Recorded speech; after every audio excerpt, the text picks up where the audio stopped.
Chris Eubank Sr. names his toughest ever opponent. Chris Eubank Sr. is widely regarded as one of British boxing's biggest ever stars. He competed throughout the 1980s and 1990s, becoming a two-weight world champion at middleweight and super middleweight, along with being involved in some of the most memorable fights the UK has ever seen. He famously had clashes with the likes of Nigel Benn, Steve Collins, Michael Watson, Joe Calzaghe and Carl Thompson, and Eubank has now named who he deems to be his toughest ever opponent. Speaking on his Call Chris Eubank YouTube channel, Eubank stated it was the final fights of his career against Thompson that he views as the toughest.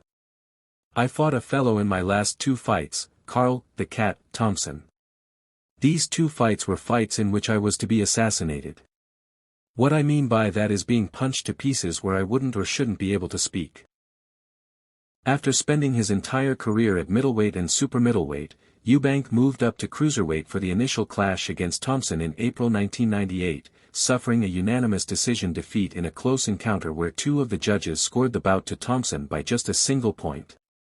It meant that an immediate rematch then took place just 3 months later, with Thompson securing a 9th-round retirement victory on this occasion, the only time in Eubank's career 52 fight that he was ever stopped. Thompson's career ended with a record of 34 wins and 6 defeats, having famously handed a young David Haye his first professional loss, whilst also taking on fellow former British cruiserweight champion Johnny Nelson.